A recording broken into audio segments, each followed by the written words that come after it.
I get no interest on my money. So everything you're telling me is outdated. It doesn't work anymore. If you're going to follow the path that your parents followed, you're not going to ever become rich. You need modern ways to make money, modern wealth creation. And I won't say what all 18 are, but we teach them inside of Hustle University because there are ways to make money in the modern world, which no one in your school is going to teach you, which none of the older people are going to know, they're going to talk about. There's a lot of ways to do it. And one of them is monetizing attention. So what you just said in regards to the affiliate section is one of the 18 ways. There's a 16-year-old kid making 45 grand a month from his TikTok because all he's done is he's gone into Hustle University, he's joined. He say, okay, how do I get attention? I'm 16. I'm not a flawless orator. I don't have a life or life experiences which are interesting enough to be used in a podcast which are going to ever allow people to pay attention to me. Yep. But Tate does. So let me go and find all of Tate's old stuff. Let me chop it up. Let me make a TikTok for Tate. That gets attention. How do I monetize attention? Now people are on my page. How do I monetize it? Well, I can take my referral link. I'm in HU. Here, they can sign up, get 50% off my link. Boom. So he's taking attention, the attention that I generated. All he's done is chop up some TikTok clip, monetized it, and he's making 45 grand a month. Do 16. That's money. Bro, so like it's crazy. So there's so much money that can be made, but you have to find a way to get attention in the first place, right? That's the hard part. And if you look at a lot of companies, so many of them have huge profit margins, but they have to spend all their money on advertising to sell any product, and then the margin gets wrecked because they have to get attention the old-fashioned way, which is advertising. And that's a very expensive way to get attention. You need to find another way now. Yeah. And it's difficult. That is the only hurdle between being broke and being a billionaire. Attention. How do you get it without embarrassing yourself and being a jackass? Because no one buys from a clown, right? So me, I'm lucky because I've had a very, very eclectic life. And I'm good at speaking, and I have a good memory, and I have a lot of stories, and I can sit and tell people, and I can talk in a way that make people know I know what I'm talking about. So that's how I get attention, right? Yeah. But if you don't even have that, then it's difficult. It's hard. You got to find a way. And I don't exist in a vacuum. The educational system exists in a vacuum because the loans that they'll give you, you can only spend on that education. If they were to open it up to fair market, nobody would go university. If they're to say, here's 50 G's. You can buy Bitcoin, you can start a business, you can put a house deposit, or you can buy a degree. Who's going to choose a degree? No one. So they deliberately link the loan to the education and say you can only have one with the other because then they don't exist in a fair and open economy because they wouldn't be able to succeed in a fair and open economy because they are selling a scam. They're selling a lie. I exist in a fair and open economy. You don't have, if you spend $49 with HU, you can spend that on anything else. You can go buy Snickers, and man, people are saying Bitcoin's a scam. People are saying some of the most fundamental, rudimentary, new financial systems on the planet, like the blockchain, are a scam. There's always someone who's going to say something's a scam. There's some people who are negative, and the reason that people are negative like that is because it is a disguise for their laziness. If they say something is a scam, they don't have to try. Yeah. Right? If they have to, I'm not saying HU is going to instantly make you rich. You have to work like you do on anything else of value. You have to get in there and try. If they get in there and they don't want to try, what's the first thing they're going to say? Scam. I joined. He told me to do something. It takes an hour and a half. I'm lazy. Scam. That's it. That 16-year-old kid making 45 grand, he's making TikToks all day, every day. He's working. Like, he ain't getting money for free. He's sitting there finding videos, chopping them up, making them entertaining, adding the fucking titles that he's working for. Without that, a lot of people with no money are really, really arrogant. I know a lot of broke people who are very arrogant. They'll come along and go, I think that's a scam. Oh, do you, Brokey? Oh, Brokey thinks it's a scam. Oh, tell me again about how my online educational platform, the biggest in the world, which I built when I'm flying around in my private jet. Tell me again about how I'm out here to scam you of your fucking 36 pounds. It's dumb because they're arrogant. And their arrogance is a shield for their laziness. People will shield laziness with anything. No one wants to admit they're lazy. So they'll shield it with disbelief. That's a scam. Or, I don't work hard, I work smart. Bollocks, more cover. So just anything it takes to say, I don't want to work. Do you believe in that? Work smarter, not harder? I believe in both. Yeah. But there's a time when it comes to work smart. And most people are trying to do the smart work before they do the hard work. It's kind of like talent. Right? You don't notice if you're talented at something till all the hard work's done. Yep. I could be the most talented tennis player in the world, but I don't play tennis. So if I go down the tennis court, Joe Schmo's going to smoke me. I don't get to see my talent until I've worked so hard that I'm in the top 1%, and now I'm beating them because I have some God-given gift. Yeah. You understand? Yeah. You have to do the hard work first. If there's no hard work, there's no smart work. So someone's going to sit there and go, I work smart, I don't work hard, so I only have to work an hour a day. If working smart gets you a lot done in an hour a day, then you should work smart for 12 hours a day and get 12 times the work done. I am absolutely and utterly a believer in hard work. I'm a proponent of hard work. I have all this money and all I do is work. My entire life is work. This podcast is work. I'm getting in the car and going to another meeting, work. I'm gonna fuck a bitch, that's work. She's gonna be on my arm at the fucking Cannes at the film festival. That's more credibility. I consider it work to fuck her. That's work. I wanna go to the gym so I'm in good shape, work. It's all work. My entire life is work. And people don't want to look at life that way. They want to talk about work-life balance and being lazy and all this crap. I don't believe in any of that. I believe in, if you want to win, you have to outcompete the man who's prepared to do nothing but work. It's player versus player. If you're going to sit there and go, I don't want to work more than an hour a day, well, the guy who does want to work more than an hour a day is going to beat you. And no matter how smart you are, there's always a smart dude who's doing the same smart work you are for more hours than you're doing it. That's just the nature of the game. And this is why we talk about things like passive income. Passive income's a fucking scam. I'm tired of people coming to me saying, I want to make passive income. Look, everyone loves passive money, right? I make money as I sleep. I get it. You need to de-link your time to your money, because if you're only working for money, you run out of time, you can't make enough money. I understand all those principles. My point is, if you have no money and you're coming to me saying, I want to make passive income, why are you not making active income? Get up off your ass and work first. Because there's no such thing as completely, truly 100% passive. You're gonna have to check on it. You're gonna have to maintain it. You're gonna have to find a new tenant for that property. You're gonna have to make sure that DeFi crypto farm you're in doesn't go to zero. It's not a rug pull. You're always gonna have to keep an eye on it, right? But the idea that people with no money are already so concerned with making money without work is amazing to me. You should be worried about active income. If you show me, if I'm a brokey and you show me how to make $1,000 an hour, I don't sit there and go, okay, but how can I make that passive? I go, cool, I'm making $18,000 a day because I'm gonna work. Dude, you don't need to worry about passive income until you have no more time. I look at passive income because I have 18 hours a day I work. When all 18 of those hours are done and my workload still isn't finished, I have to find a way to make some of those income streams passive, either via staff or whatever else. And that's how I work smart. I use all of my time, and when all my time is done, now I have to become more efficient so that I can get more done within the same time frame. To sit there and say, I don't want to use my time, so I want passive income is dumb shit. The 16-year-old making 45 grand a month, if he was to sit to me and go, I don't want to make the TikToks, I want someone else to do it, make it passive, that he wouldn't be making any money. He's just working. You have to just work. At some point you have to bite the bullet and just work. So when someone comes to me talking about passive income and they're a brokey, I'm like, you are just lazy. You are lazy. You will never get anywhere. Lazy people never get anywhere in life. Doesn't matter what it is. Doesn't matter if it's tennis or money. If you're lazy, you're never going to get it. But also diversification becomes very easy when you have a good team. It's amazing. Every single thing I talk about ties back to things we've already talked about before. We talked about having good people around you, right? So how can I run all these casinos while I'm not even there? Well, I got people around me who can do things for me. I got a good team of people. If you start with a good team, you're going to make it. That's really true. Brotherhood in and of itself is so valuable. If you sit around with 20 people and none of them are lazy and none of them are snakes, you're going to be fine. So you need to have people you can give, this guy's in charge of this thing, that guy's in charge of this thing. Delegate people with different roles, different tasks. Absolutely. You got to have a team. You got to have a network. And my network is so strong. That's one of the big advantages I have. I have people around me who I can genuinely, seriously trust. I think the world is a violent place. I think there's violence all around us. I think that I view the world in a violent way. And I don't mean that in a negative context. I say a lot of things and people take them as negative, but I see them as positive, right? Like I say I'm an angry person and people imagine me to be like unhappy. Yeah. I'm super happy, but I'm angry. Angry is motivating to me. You can't sleep if you're angry, so you better work, right? So I'm an angry guy, but I'm a happy guy. And I see the world as a violent place. I've always seen it as a violent place. See, if most people look at a tree, they see a beautiful tree, right? If I look at a big, strong, beautiful tree, I think he must have fucked up every other little sapling around him. He took all the water, took all the nutrients, he destroyed them all. There was once 20 trees, and all 19 are dead. And they got one tree left, the big G, top G tree, top tree. Hey, that's it. That's violence. Violence got him there, right? He destroyed his enemy. That's how he got to the top. You see a beautiful tree, I see violence. You understand?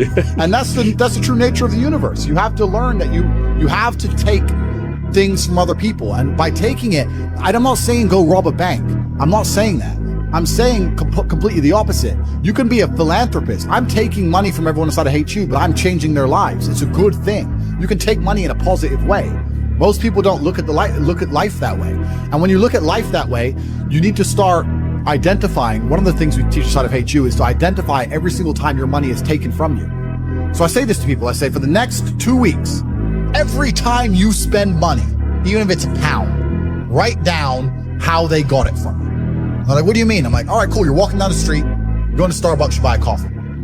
Why did they take your money? Well, I wanted coffee. Yeah, but how? Okay, you wanted coffee, right? Cool. Did you only want a coffee because you saw Starbucks, or did you want coffee beforehand? Why did you want their coffee and not another coffee? Did you buy a cake as well? Why did you buy a cake? All right, cool. So now you identified how they took your money. Then realize how they could have took more of your money. You bought a cake, but you didn't buy a sandwich. Why? The sandwiches weren't on display, or they looked cold, or they looked rubbish. Or the woman who was serving me was old and ugly. Maybe she was a young cutie and talked to me about bologna sandwiches or a ball. Right? So you need to start identifying how your money is taken from you. Because once you identify how your money is taken from you, you can start to actually intelligently think about how you can take money from other people. If I had to open a coffee shop, if I sit in a coffee shop, right? If I sit in Starbucks, the whole time I'm in there, not only am I thinking about how they got the money from me and how much I spent, I'm thinking about how I could outcompete them. I'd sit there and go, okay, cool. I'm in Starbucks. I spent £5.68. I got a latte and I got a donut. And I'm sitting here. And that business place, that commercial property right across the street is available for lease. How could I outcompete this coffee shop which just took my money? What's the profit margin on this £5.68? How much did this cost them? The coffee, pennies. Donut, 30p maybe, right? How much is the staff? They pay the staff minimum wage £8 an hour. So I've already paid 30 minutes work from that broker. The wage. She's there for another 30 minutes for free, right? How much is the rent? How much is the business rates? If I had to open up there, how would I attract people to come into my shop as opposed to their shop? They got a big brand name. I'm brand new. Okay, well, the bitch working here is ugly. My one's going to be hot. Boom. That's the beginning. Next thing, do they have any signage outside? No. I'm going to try and put some signage outside. Do they have parking? No. I need parking. But you need to start thinking about how you can convince people to give you their money as opposed to giving it to the places they already give it. Different analytics. And once you do that, people say, I can't think of how to make money. If you start doing that for a year and just keep a notepad, you'll have 100 ideas of how to make money. You'll sit there and go, there's a place here that's doing this, and we could do it better this way. This place online's doing this, we can do it better this way. And then to get them all done, what do you need? Network. You need people. It's all about people. Then you need to either go in the war room if you want to join, or have your people around you and say, okay, we can make money with this. Who's going to do it? Who's not lazy? Who's getting up at 4 a.m. tomorrow? Boom, let's get it done. So there's unlimited ways to make money, but most people go through life and their money is taken from them and they don't even identify how they got tricked out of it. They just how did it. Yeah, they just have. How did I spend 16 grand in Cirque last night? Oh, because my ass got drunk. How'd they get me drunk?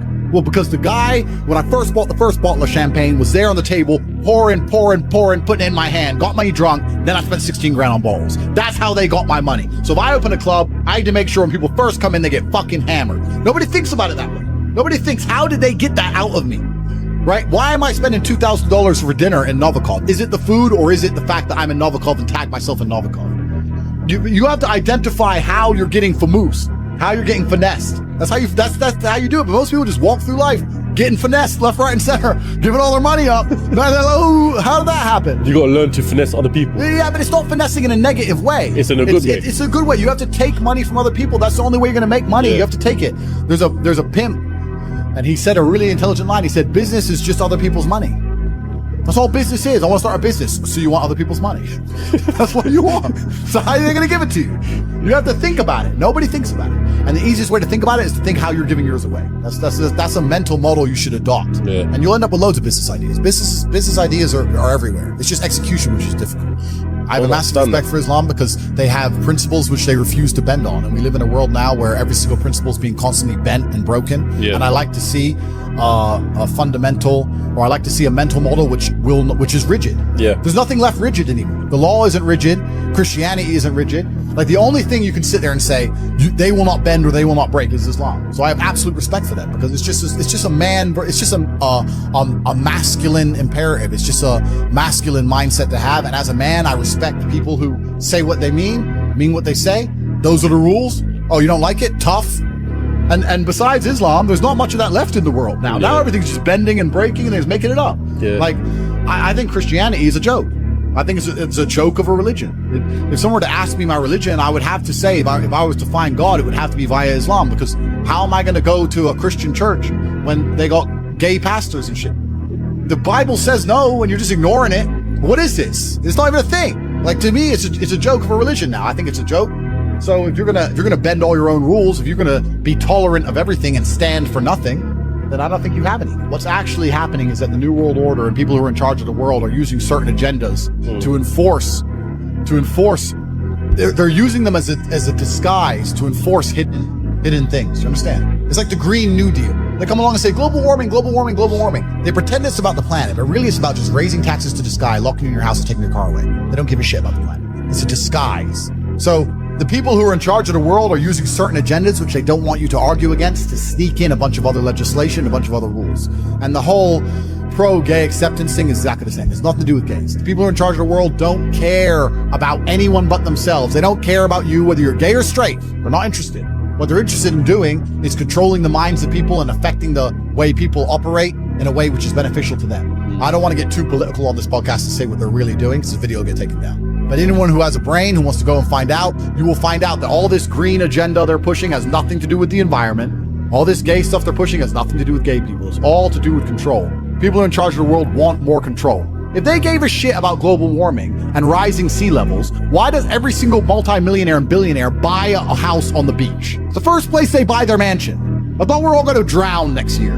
Bollocks, bro. It's a lie. It's all a lie. They don't care. But by saying that, now there's carbon credits, carbon limits. You can't drive your car past 8 p.m. because of the environment. You can't eat meat anymore because of the environment. Stay home, eat the bugs, be a slave, be a slave, be a slave. Every single government in the world is interested in control. That's all they've ever wanted. That's all they ever want more of. Governments want control. They want to control their populace. They think of us as sheep. We're cattle to them. They want us to comply. They don't want our individuality.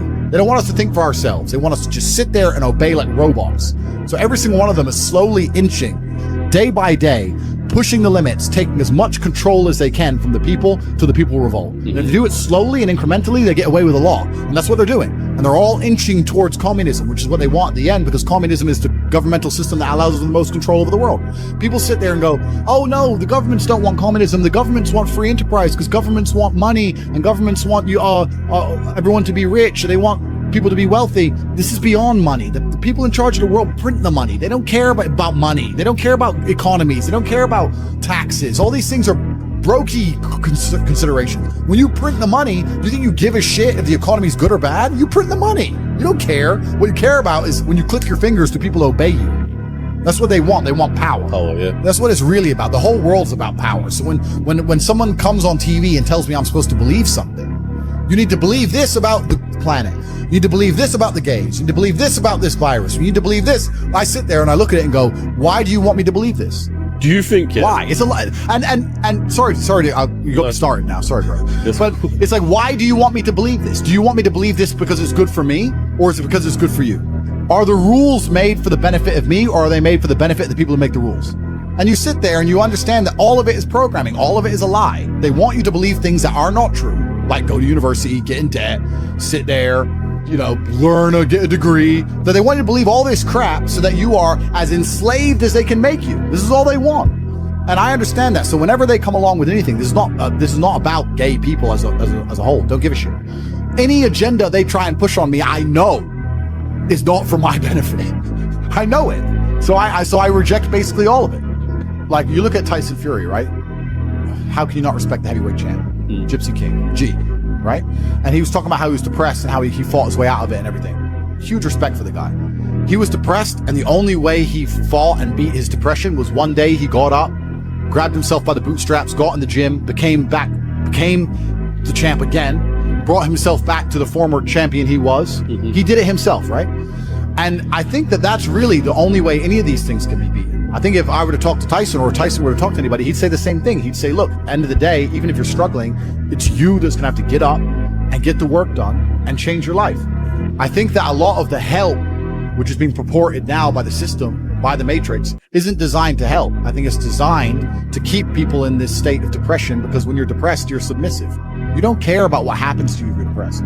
Depressed people aren't gonna riot against a new law or against COVID tyranny because they're depressed. They're too busy. They're at home and they're sad. I think that keeping everybody in a degree of semi-neutral depression, semi-sad, is good for their ability to control all of us. So when they go on the TV and say, you're depressed, it's a disease, you can't fix it, there's nothing you can do about it, it's not your fault, I think they're just trying to reinforce in your mind that you're never gonna get better. I think if they really cared, they'd say, like Tyson Fury says, you're depressed, but you can beat this. You can do this. I don't hear them saying that very often. They just sit there and say, everyone's depressed and it's normal. Accept it. And I don't accept that. I don't accept that. I don't think people should sit there and accept that they're sad. Change it. I think only you can change it. That's what I believe. if there's an advantage to only having one female, which I'm sure there are some, I can name them already, then yeah, that's the decision I'll make. If I think there's an advantage to having more than one, then that's the decision I'm going to make. Some people really need a female in their life because they need that kind of stability and direction and motivation. I'm not that guy. I do not need a woman to tell me to go work. I do not need her to tell me to put the video games down. I do not need to be cooked for and mothered. Like, it's nice if she does. I'll survive. I did all this myself. I'll be okay. Like, the menial tasks you complete, I can hire somebody to do. It's not a big deal. I absolutely believe in love. I believe in family. I believe having kids is an amazing thing. Does that mean I'm ever going to live the completely traditional, I'm at home, wife says come home? That's never going to happen. That's not who I am as a man. If I have a woman who I love with all my heart and we have children, I'm still going to be out till whenever the fuck I'm out. I might be gone for 2 weeks. I'm out. See you in 2 weeks. And if during those 2 weeks I meet a big BQ, whatever, it is what it is. Doesn't mean I don't love my woman at home. Doesn't mean I'm not going to come back to her. But I'm just true to my instinct as a man. I don't think I should apologize for it. I think a lot of people are socially conditioned to apologize for things. That's not me. Society says I should do X. Well, society says I should do a bunch of dumb shit. Everything society tells me to do is wrong. So now society's going to sit here and say that I'm a bad person if I fall in love with a woman, we have a child, I take care of her financially, she's safe, the child's safe, I love them both, I spend time with them, and sometimes I'm away with my brother and there's a couple chicks around. Does that make me a horrible person? According to society, get fucked. Don't care. I do what I want. That's what I want to do at the time. That's what I'm going to do. My kids are broke. They are brokies. Yeah? Yeah, because they ain't going to get the lessons in the other way. You know what?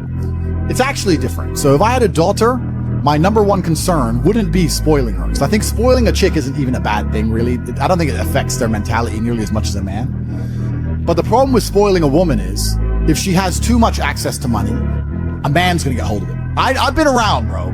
I know. If let's say I had a daughter and she's 18 and she has access to a bunch of money, her boyfriend, whoever the fuck he is, if he has any game, is going to be in the club on my money, driving her fast car with no insurance. PS5 paid for. You know what I'm saying? She'll be buying him nice presents and shit. So that's what annoys me about the chick. So she can't have any money because I don't want some fucking side dude getting it. Yeah. My son ain't going to get any money because I don't want him losing his hunger. I want him to grow up broke. I want him to go through all the struggles I went through. I want him to suffer. I want him to have that fire. Now, I had some major disadvantages due to the fact that I had absolutely zero access to money. My family was completely broke. So I will give him some advantages. Let's say, like when I was a fighter and I was fighting and I couldn't pay the rent. If my son, when he wins his fight, I'll give him a financial bonus myself for winning. Okay. But he still has to go win. Yeah. You understand what I'm saying? My kids are not going to be born into any kind of wealthy environment, into any kind of money. When I have children, I probably won't even raise them in a Western country because I think Western countries are soft. Bro, if I have boys, I want them growing up in deep Russia. Hardcore ones. Yeah, with like in the mountains with the goats. Like just running in the snow barefoot. Khabib ones. Yeah, I want monsters. That's what I want. I don't see the point in having to send them to some private school to sit around with a bunch of fucking toffs. Yeah. I don't see that. I think the best education in the world comes from the streets and comes from hardship. I don't think a private school can teach my kids anything that I can't teach them or that they actually need to know. You know, so when I have children, their lives will be very, very hard. And I also think that a father's job, this kind of ties back into what I was saying earlier when you're saying about having one woman and a family, etc. I think a father's job is to be a role model, not a second mother. A lot of fathers think that they're a good father because they're home every day. I'm not saying don't spend time with your kids, but I think you're also a good father if you live a life of exceptionality and that you lay a blueprint for your children to want to follow. My sons are going to grow up and see me and how I live and want to be like me. That means they're going to have to need certain attributes, right? If I'm home every day changing diapers, it's not the same. Yeah. You know, like my dad was barely around, but he was a superhero. And I wanted to be like the superhero. So it's not so much about with a female, with a mother, it's about the quantity of time. With a father, I really think it's about the quality of time. The mother does the diapers, the food, the basic tenets of life, right? But the true exceptionalism is going to come from the father. And to do that, you need to be a role model. And if that means you have to be out conquering the world, you'll be out conquering the world. So I have a showbiz version. Like, I don't walk around my house with my chick talking about the Matrix is out to enslave us, right? Yeah. She knows it. I've said it a few times. She already knows the story. So when it's just me and her, I don't have to sit her down and say, listen, bitch, you went to school, you're a dumbass. I don't have to do that, right? There's a time and a place. Yeah. But it's all very real. These are the things I say. These are the things I believe. These are the things I talk about in my private networks. I just don't talk about them here to public. I don't talk about them nearly as deep or as advanced. Amongst my private networks, I like to talk about them at a much more intricate level, because to the normies, To the brokies, they're not ready to listen to it. The Matrix, they say in the movie, people who are still dependent on the system will fight to defend the system. There are people who I will sit there and say to them, look, your university degree is a scam. They lied to you. I will show you how to make money. And their reply will be, no, I went to a good university. They are desperate. No, that degree means something. You work in Greg's, G. Doesn't mean, and shut up. They won't accept it, right? So certain people are not ready for the truth. People who are ready for the truth seek it and they find it. And those are the people I talk to inside of the War Room at Hustlers University. I talk to them on a much deeper level. But yeah, this is all very, very real. I have a showbiz version of myself because in the world we live in today, you need to be able to get information across compendiously and precisely. No one has an attention span. So I'm very good at talking quickly and talking quickly without mistakes and getting my points across and using analogies. I'm very good with analogies. This is all, I wouldn't say it's rehearsed, but it's very conscious because I have a lot to say, right? I can't sit here and money because no one's gonna watch it. Yeah. Right. So people will probably look at me and think it's fake. It's not fake. It's just a matter of me understanding how things need to be done. And as a professional, I do things as a professional. I'm on a podcast, so I'm gonna be professional. I'm gonna get as much information across as possible. And my mind works quicker than my mouth. I'm lucky. I'm smart. So that's how it goes. I think that the societal path they've laid out for most men is a sad one. I think that all men like the idea of conquest and like the idea of being high status and being rich, and they're telling you that you shouldn't be those things and you shouldn't do those things. You should just go to school, get a wife, sit at home, happy wife, happy life, and it's depressing and it's unhappy. And I promise everyone that there is a degree of happiness, but as a man, that happiness comes from freedom. And freedom does require money at some level. And you're gonna have to get out there and get paid if you want to be free as an individual. And once you're free, you're gonna be happy. So, but you know what? This is another thing about money. I'm gonna sit here and I'm gonna complain. And this is gonna upset all the brokies at home. There's nothing to fucking buy. Like you buy 3 or 4 diamond watches, you buy a couple suits, you buy some cars. What else is there to buy? You end up just spunking it on bottle shows and $10,000 steaks. There's nothing to buy. You can go on a holiday and travel, blah, blah, blah. But if you're actually looking for physical items, things to own and buy, there ain't much to buy. Okay, you can buy property, but property is a funny one for me because I'm very anti-governmental as a person, and I think that property is one of the big tools the Matrix uses to enslave. To keep you in the system. Completely, man. You buy a $10 million house in whatever country, you don't want to piss off the government of that country.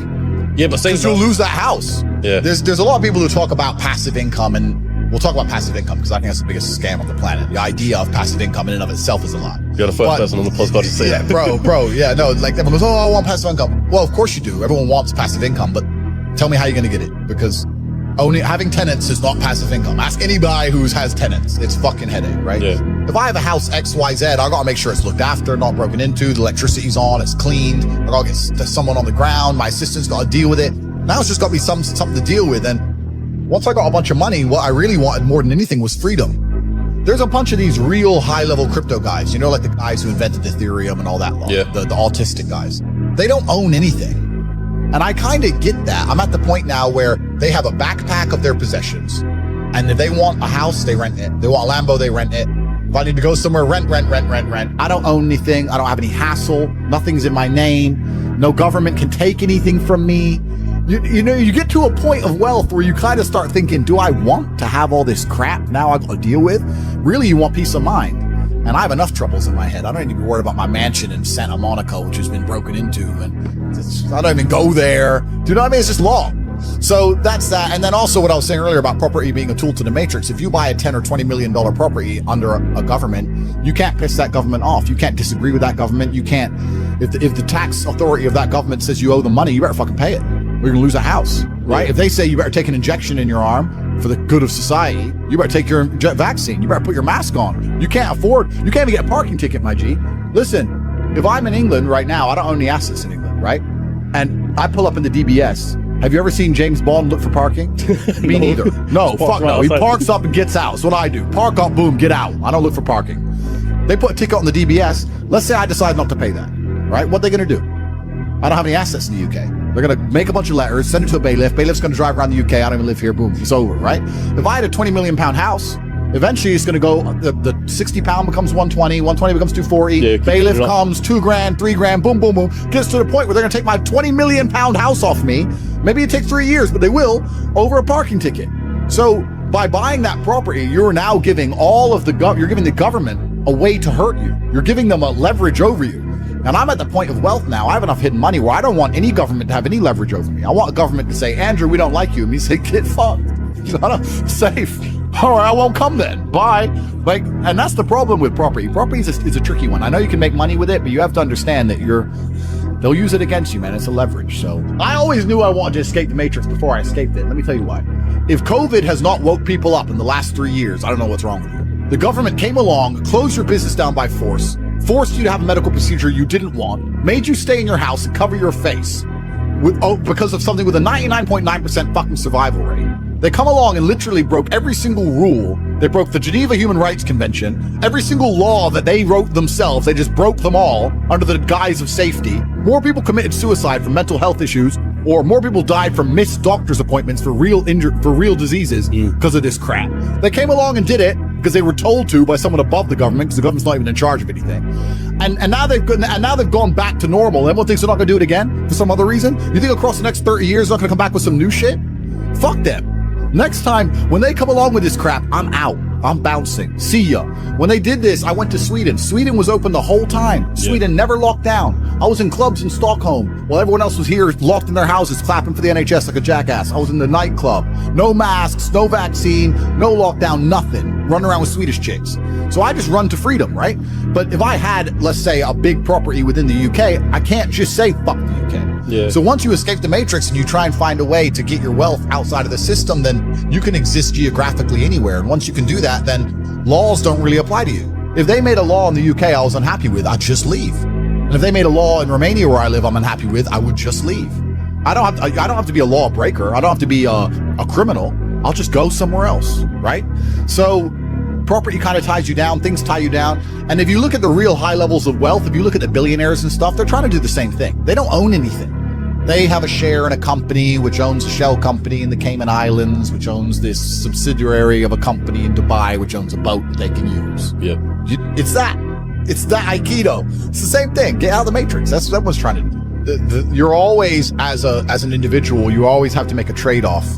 And the trade-off is usually between laws and the strength of the government and the judicial system and your safety, right? This is the usual trade-off.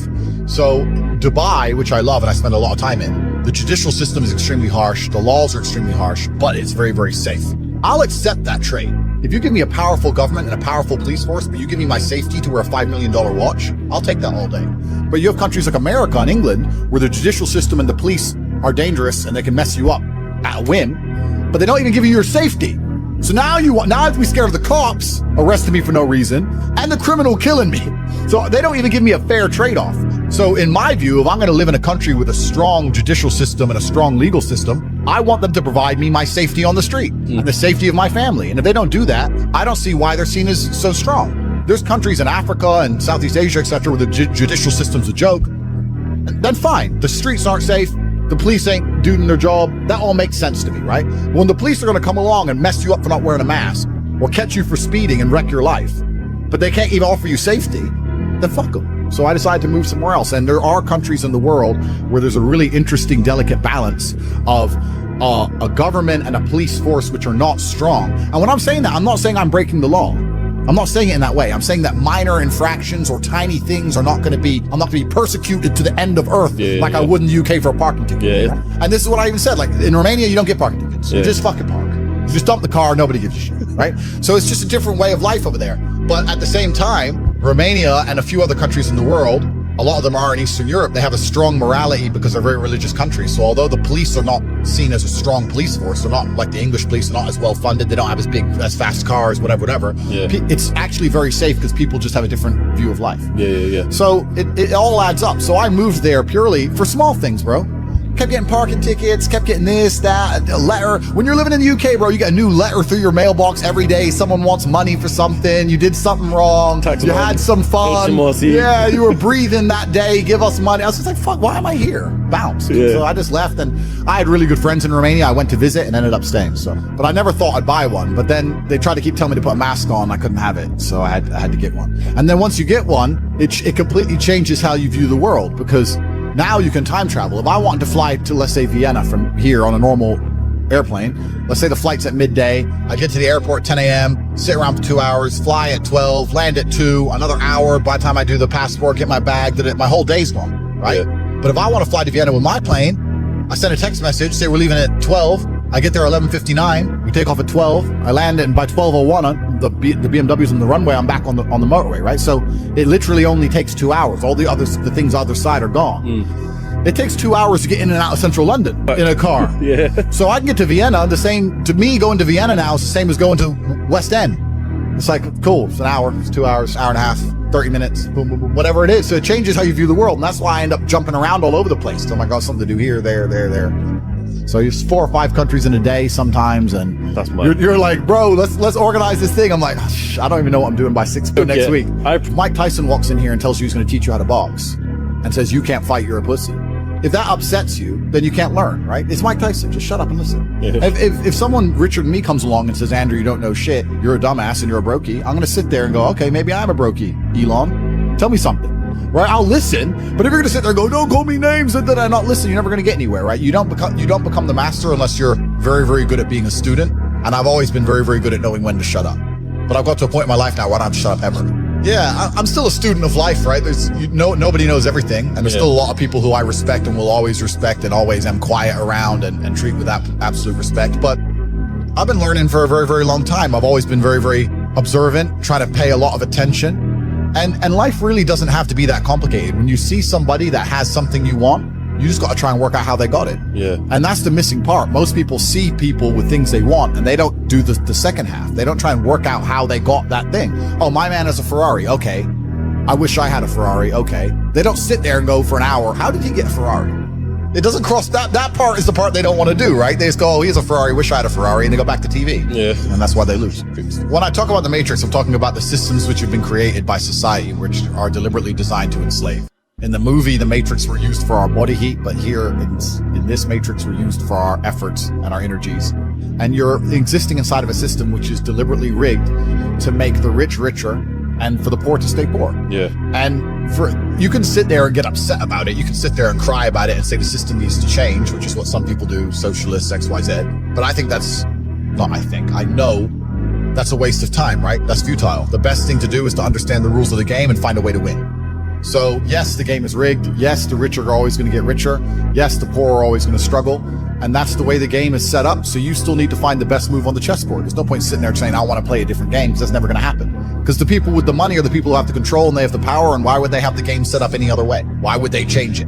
Right? Yeah. It's also the basic of economics. I think a lot of people don't understand the true basics of economics. And the basics of economics state that even giving money to the poor, that ends up back in the hands of the rich. There's no way to stop the rich getting richer. I've already explained this before, but I remember during COVID when they did the stimulus checks and they passed out all this free money to everyone, 1,000. In England, they gave a lot more money, but in America, everyone got like $1,400 each and everyone was happy about it, saying, oh, he's giving money for the poor. Yeah, but what do those poor people spend that money on? Well, Amazon stock tripled because they all went to Amazon. Yep, so Jeff Bezos got richer, right? But the fact is that there's less companies than there are people. All those $1,400 checks amongst all those people at the bottom ended up in the hands of a few companies, and the rich got richer, and you can't stop it. Doesn't matter if those people invested their money, doesn't matter if they bought stocks, doesn't matter if they bought crypto, doesn't matter if they bought a house, whatever. The people who have the assets and have the companies and have the control are always going to end up getting control of the currency, and they're always going to be richer. So that's kind of how it works. And it's getting worse and worse. It's have-nots and have-yachts. Yeah, and that's another thing about opportunities, right? Because you have to be positioned to take advantage of opportunities. Yeah. It's like in chess, they say good moves come from good positions. It's true. You can't find a good move from a terrible position, right? If you're sitting at home with no money, it's hard to invest in Bitcoin at $1. It doesn't matter what it goes to, right? You got to be in a good position to take advantage of things. So you've always got to be in a position where you have a good network, you have good information, you have some kind of liquid money, you have the ability to survive without that money, you can take a risk. Like, it's hard to set yourself up. I'm in a position now where I'm in the NBA. I'm an NBA player. I can never go broke again. So it doesn't matter, right?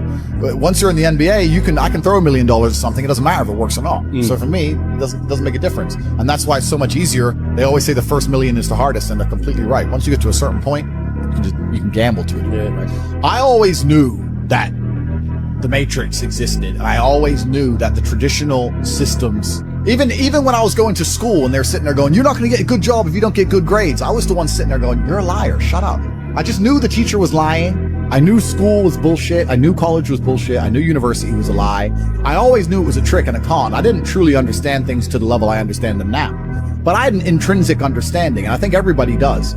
If you're at a gas station and it's 3 a.m. and a Lambo pulls up and a guy gets out of it, you're thinking criminal, drug dealer, gangster. Yeah. You're not thinking, he has a uni degree. Because you're not going to think that. So when you see money, people don't even associate the money they see with university. But then they go, I want to make money, so I go to university. It doesn't make sense. It doesn't make sense at all. So I think everybody knows that the system and the path they lay out for you is not a path that's going to lead to where you want to be. And I didn't know what the other path was, but that intrinsic distrust for the system and that distrust for the things they wanted me to do made me search for other avenues. And then I found them, right? And if you speak to the people who are richest, if you speak to the people you know, this is for everyone at home as well, if you speak to the people you know who have the most money and go up to them and say, hey, what made you rich? None of them say school. Do any of them say school made me rich? I got an A in GCSE. Like, who gives a shit? It's bullshit, right? So it's all indoctrination. So I knew it was indoctrination, and for that reason, I was always searching. If you're searching, you're gonna find. Join us on Patreon for no ads videos. I can't stop myself working as a person who doesn't need money. And then there's people with no money who don't work. It blows my mind, which is why the winners are winners and the losers are losers. Losers do a little bit of work and rest. Winners work as hard as possible and worry they're not working hard enough. It's just a separation of personality types. And it's almost like you can't save these people. I have something I sent in my email recently. I said, you could give the average man a brand new Ferrari and a road map and a coffee and a full tank of gas and tell him the destination, success. And halfway along the drive, he'll quit because it's too far. No matter how well you set it up for people, they'll quit. I have this same with my online educational platform, my school. It's $49 a month. It's less than a Starbucks. And I will teach you how to make money online. You can escape the matrix, you can get out through the hole before it closes, you can be geographically free, you can live in Thailand, you can make money from your computer. It costs $49, you have absolutely nothing to lose. I made it cheap enough for everybody to be able to join. And people will sit there and go, and then put on Netflix. What more?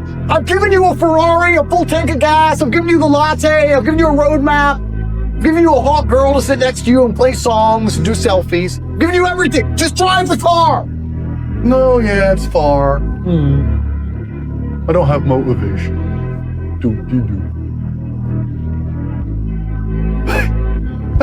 You're a loser. You are a loser. If you do not win, you lose. What do you call someone who loses? A loser. That is an underused word. Loser. My brother and I use it all the time. This person thinks this. He's a loser. What do you mean he's a loser? Look at him. He's a loser. He lost. Name a competition. I beat him at anything. Uno, marbles, a fight to the death. You name it. I'll decimate this loser. Oh, he thinks I'm a human trafficker. Oh, he with the loser. Give a shit. He's a loser. Lazy people never get anywhere in life, doesn't matter what it is. Doesn't matter if it's tennis or money. If you're lazy, you're never gonna get it. I can't stand quitters. If you're the kind of person who's gonna quit because it's hard, then f*** off.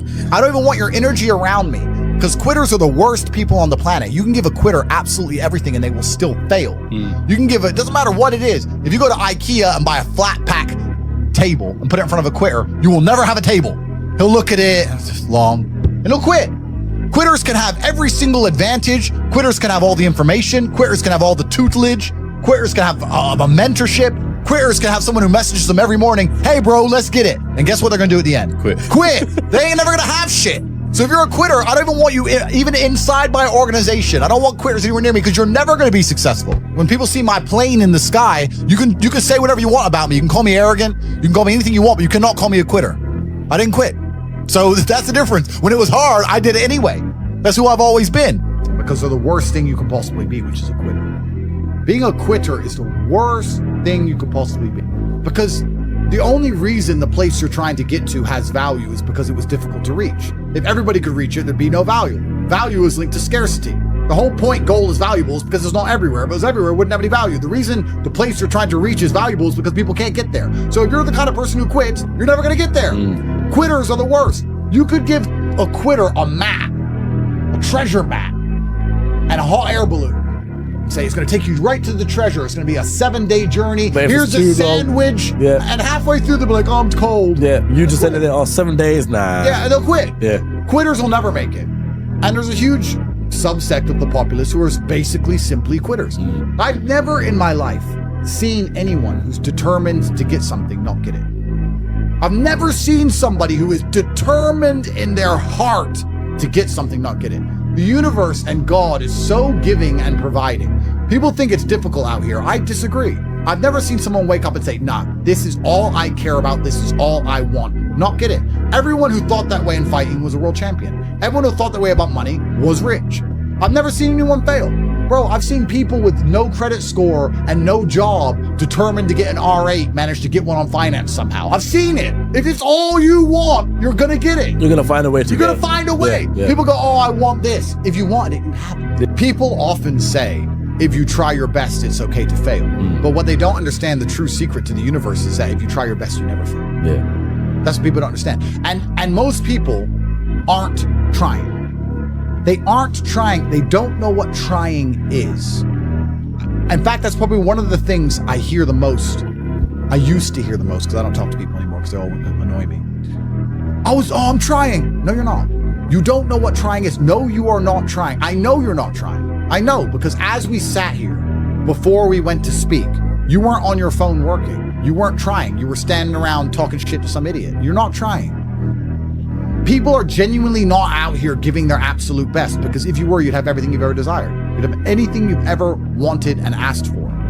Instead, what people do is they cope and convince themselves they're trying. Oh, I tried, but I need a work-life balance, and it's hard, and I was trying. All garbage, all cope. But I think life is actually pretty simple. There's action and reaction, there's cause and effect. There's brave people and there's cowards. A lot of people are self-interested. And if you understand the basis of these motivations, it's not difficult to work out why the world functions the way it does. And cause and effect and action and reaction are very real. And I think one of the largest plagues we have in the world today is a lack of action amongst people. And deciding not to act is an action in and of itself, right? And that's the only philosophy you need for life. If you want something to move, you have to move it. If you sit and wait for somebody else to move it, you're a coward. Yeah. You're just hoping it's going to happen. Period. Absolutely. And that's why I don't understand when a lot of people who see where the world is going and see the future that's going to be laid out for their children kind of just hope and pray when they really need to be taking a more active role, even if it's as simple as discussing every subject with anyone who will listen and try to Open their mind. Open minds, correct. Angry's motivating to me. You can't sleep if you're angry, so you better work, right? So I'm an angry guy, but I'm a happy guy. And I see the world as a violent place. I've always seen it as a violent place. If most people look at a tree, they see a beautiful tree, right? If I look at a big, strong, beautiful tree, I think he must have f***ed up every other little sapling around him. He took all the water, took all the nutrients, he destroyed them all. There was once 20 trees, and all 19 are dead. And they got one tree left, the big G, top G tree, top tree. All the men I know just want to work. You ask me what I want to do when I wake up, work. What am I doing on Sunday? Work. All I do is work. There's so much work for you to do as a man. I don't know how people I barely sleep, and I never not work, and I never lay in. I'm never lazy. And I don't understand how people don't work all of the time. And when I say that, people say, well, work on what? I don't know what to work on. Bro, you need 10 passports, you need 25 bank accounts, you need shell companies, you need a trust fund, you need to make some money, you then need to move that money away, you need multiple places to live, you need a place for your children to live, they need a trust fund. You have stuff to do. Yep. And the people are just sitting around doing nothing. It's mind-boggling to me. I was selling TV advertising and I had a meeting in Seven Oaks, Kent on a Monday morning to go down to sell television advertising. And on Sunday afternoon, I was eating in Nando's in Luton, the Galaxy Center. And I watched a van. I watched it happen. I was eating and I saw a van just reversing. And I just watched it reverse into my car. I went out there, he gave me insurance details, whatever, but the front of my car is messed up now, yeah? But I had this meeting, so I had to drive this busted BMW down to this meeting. I just thought, I'll park far away so the guy doesn't see my broken car. If I'm selling something prestigious, TV advertising is expensive, it's prestige, you can't go. It's not anymore, but it was back then. So I'm driving my broken BMW, I get to Kent, just went along the M25, whatever. And I'm sitting there at the traffic lights at about 10 a.m. on a Tuesday morning, and this Aston Martin pulls up next to me with the roof down, and it had a Swedish number plate, Sweden. And it was a guy and this blonde chick, and they were blaring music. And I was sitting there in my BMW with a broken front, and I kind of didn't want to give him I didn't want to look because I wanted to make him feel good. I kind of glanced and I thought, this prick, he's from Sweden. Why is he in Kent? Where did he come from? It's Tuesday, he's listening to music, he's got this hot chick. He ain't going to work. What's he doing? And here I am in this broken car.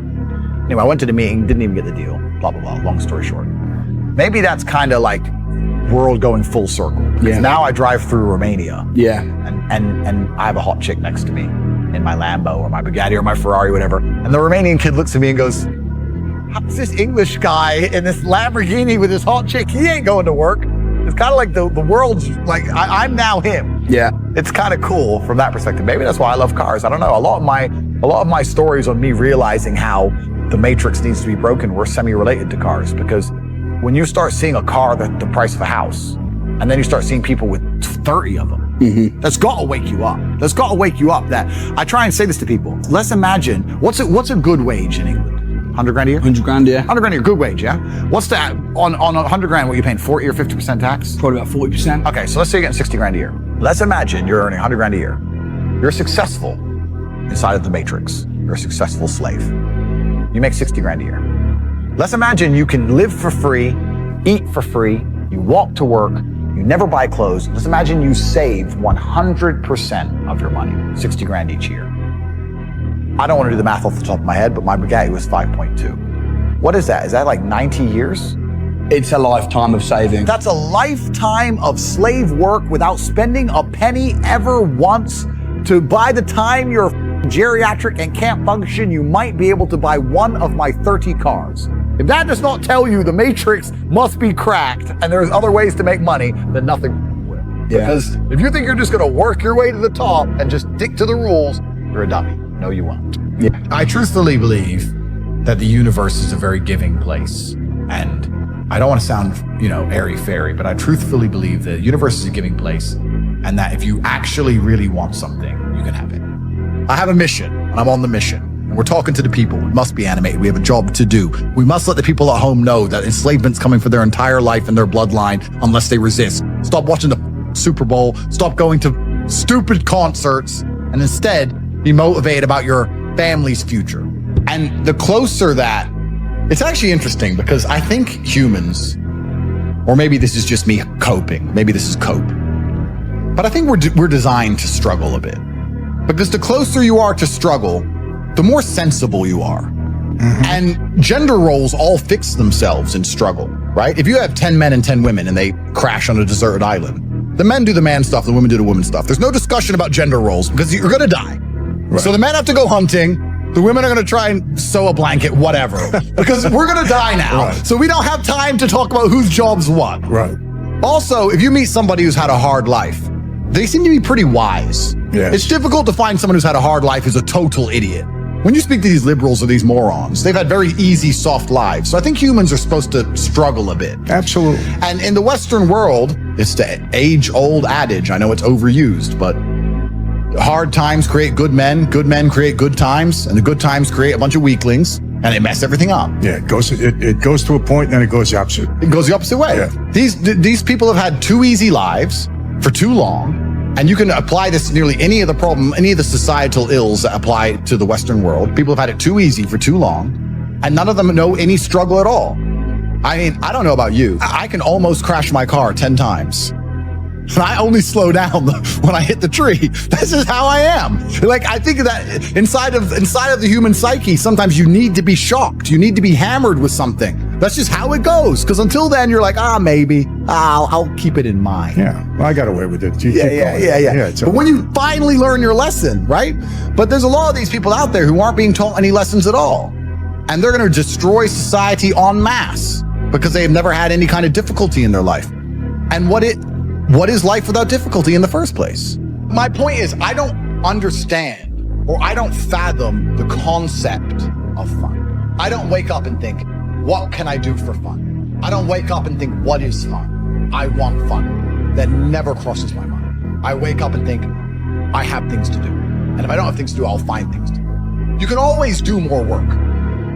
There's no such thing as no work to do.